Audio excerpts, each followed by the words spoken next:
family. Hello, lovelies. This is Kimberly, and welcome to my channel, Kimberly Purpoz. Today, I want to talk about the Indians. Before we start, I want to show you all my website. This is the Purpose Counseling and Wellness website. We provide therapy. Feel like you are falling apart? Let us help you with the missing pieces in your life. Purpose Counseling and Wellness Center.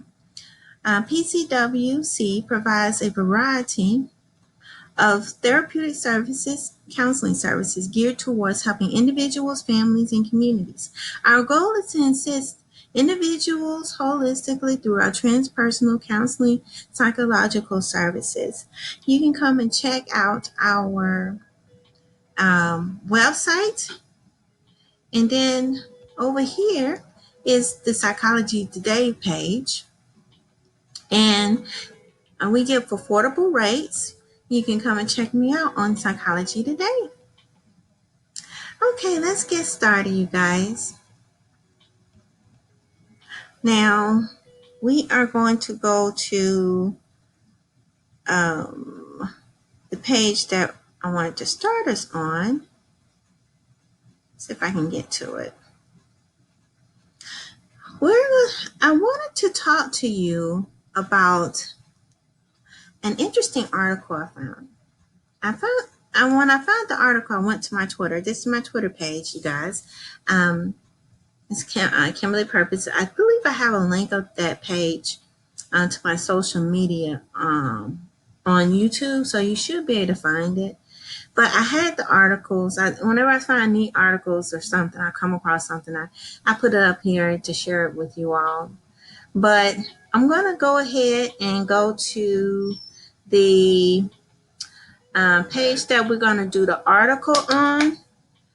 And right here, we're going to talk about the Chickahominy tribe. And I want to share this article about a well-known doctor who is from this tribe. And sorry about that. I had a little interruption, you guys. Again, people want to call me while I'm doing this video, and I'm trying to record. But I'm going to get it to you. But anyway, let's see if I can find this article. Sorry for the distraction. But it's right here. Women You Should Know. Okay? That's the name of the blog. And I found this wonderful story about a Chickahominy, a doctor who's part Chickahominy and African American. And as you all know, African Americans, we are not, especially during the 1900s and, I say early 1918, the late 1800s and the early 1900s, we had Indians. We had the transitioning of being called Blacks. We've been stripped from our indigenous heritage, and we were called African American, which was a process. I might do a video explaining the different names or the descriptions of the American Aborigines, the different labels that we fall under. But in this video, we're not going to talk about that. We're going to talk about this article about this doctor. She was the first African American woman to become a doctor and go to med school, if I believe. And I love this article. I want to share with you all because I thought this was wonderful information that we can learn from. The title of this article is "How is it possible we never learned about this woman? Meet Dr. May Edwards Chinn." And no, I never heard about her. I definitely was not in the history books. And I believe it's something that we definitely need to learn and share with our family and with our children. But this particular article was published on April the 15th, 2017. I know it's been around for a minute, but I just thought this was a wonderful read. It says here, in the installation of how it is possible we never learned about this woman, we introduce you to Dr. May Edward Chinn, a trailblazer who is in addition to achieving several medical firsts, was instrumental in the development of the pap smear in the early 1930s. Wow. And so I guess she's one of the first doctors in the forefront of gynecology for women. And I never heard of this.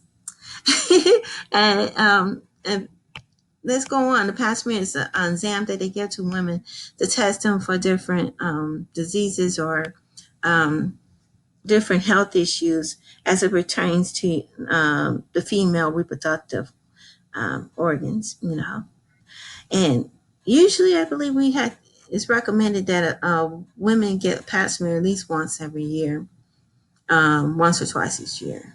But let's continue. It says here, Dr. May Edwards Chinn was the first African American woman to graduate from Bellevue, American Aboriginal, Bellevue Hospital Medical College in 1926, the first American Aboriginal woman to hold an internship at Harlem Hospital in 1928, the first woman to ride with the Harlem Hospital ambulance crew on emergency calls, and this is her extraordinary story. As I never heard of this doctor. But at the top here is a picture of her, Dr. Chinn, and it's a picture of her with another American Aboriginal right here. They're giving an exam. But let's draw down.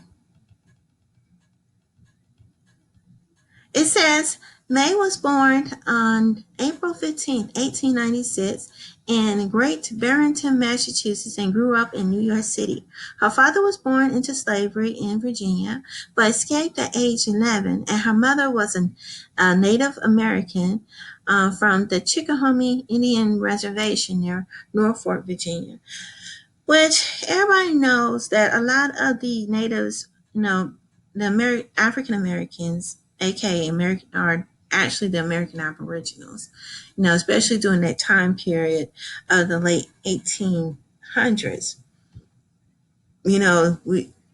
She was born right during the time when they were transitioning and was stripping the indigenous Aboriginals, the ones who were captured out of slavery, captured from their tribes, and was labeled as being Black or African American as opposed to being an Aboriginal. And I just wanted to I'm going to also show you all some pictures of the original Virginia Indians. I wanted to bring you over here. Let's see if I can find it. Here it is right here.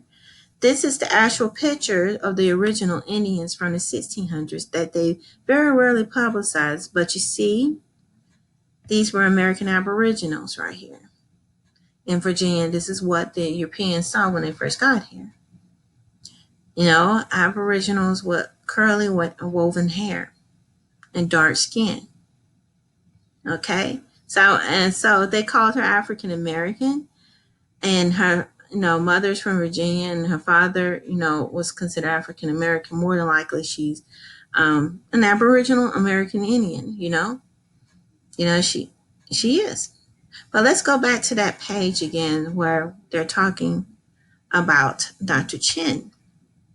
And it says, as a young girl, May went to stay with her mother, then a live-in housekeeper for the Tiffany family. Yep, Tiffany, as the Louis Comfort Tiffany acclaimed first artist, best known for his stained glass. Oh, wow, the stained glass company. That is so neat. They make lamps, you guys. I'm pretty sure y'all heard of them. And they also have jewelry. The sun-famed American jewelry magnate Charles Tiffany founded her Tiffany Company.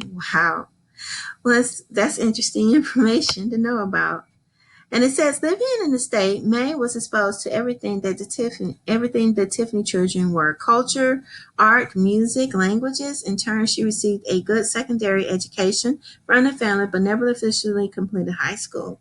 Despite not having an actual diploma, she was accepted to Columbia University Teachers College in 1917. Her original plan was to major in music, but changed during her first year thanks to a paper she wrote for a hygiene class. Her professor was impressed with her and encouraged May to consider a major in science. In that moment, her life changed and uh, would the field of medicine thanks to May.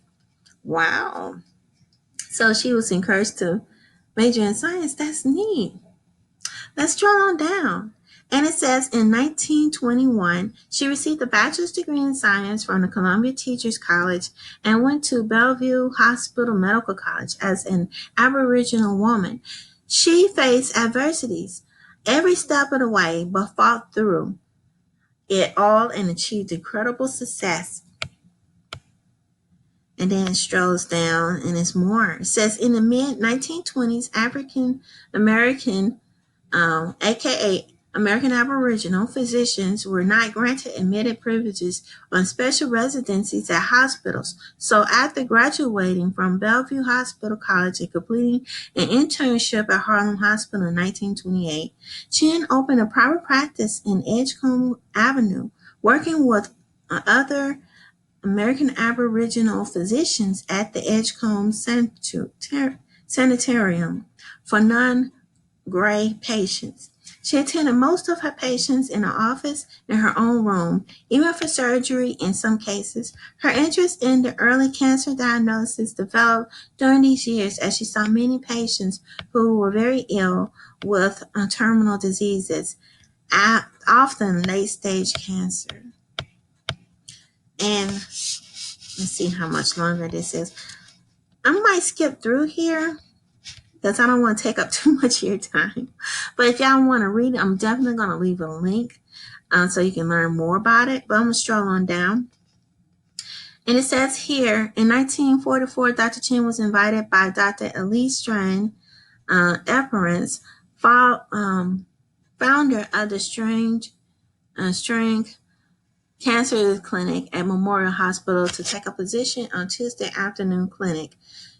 Chinn was accepted. The following year, L'Esperance gave her a staff position at the Strange Clinic at New York Infirmary, and Chinn stayed with the clinic until she retired in 1974. Wow, she lived a long life. Okay, 74 is a very long time.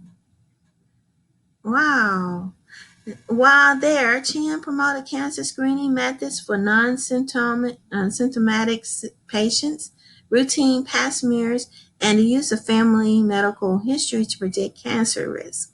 In 1954, May Edwards Chinn became a member of the New York Academy of Science, and in 1957, she received a citation from the New York City Cancer Committee of American Cancer Society. In 1980, Columbia University awarded her honorary doctorate of science for her contributions to medicine. And then it says, a tireless advocate for low-income patients with advanced, often previously untreated diseases, as well as a champion for cancer screening to detect cancer at its earliest stages. Dr. May Edward Chinn practiced medicine in Harlem for 50 years and died in December 1980. Wow. She lived a long life. She lived a long time. That's awesome. And she done some wonderful things. And when I saw this article, this was my first time hearing about her. And I've been intending to do a video because I was really, I was really excited to hear about an American Aboriginal woman who have done all these things. And oftentimes we see that all the time in history books, that our people are not being mentioned. And these are some of the things that we should do. We should be acknowledging and celebrating our ancestors and what they have done and all the wonderful contributions they have done to make things better for us. And she had revolutionized health science for women. And oftentimes we don't hear about that. And she was a sister.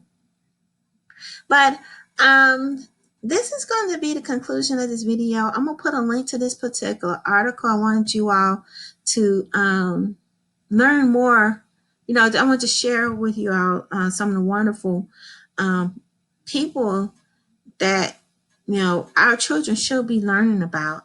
And this is wonderful what she had done. And I want to see what you all think. Do y'all what do you think about Dr. Chinn. And also, what do you think about the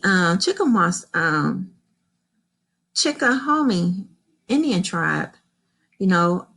I may do another video on that, but I wanted to make sure I talk about Dr. Chinn because I think she has done a wonderful, amazing job during her lifetime at just pioneering the medicine for, just in general for people as a whole, but especially for the indigenous people here in the Americas and globally. And believe it or not, past medicine is still being used to this very day. And thanks to her, she is created, just like along with other doctors like Charles Drew, that's oftentimes overlooked in history book. You know, and these doctors, we should definitely, have them, mention them, and celebrate their work and honor them. But I just wanted to talk to you about this particular article. I love this article, and I'm gonna share the link with you guys so y'all can check it out as well. I would love to hear from you. You can leave your comments below, and don't forget to subscribe to this channel. I'm going to talk about the Chickahominy tribe that she came from next in the next video, but I wanted to make sure, along with the other Virginia Indians as well, because I don't believe I did a video on that. But please like this video, thumbs up, and don't forget to subscribe and hit that notification bell. Till next time, love and peace, family. Bye-bye.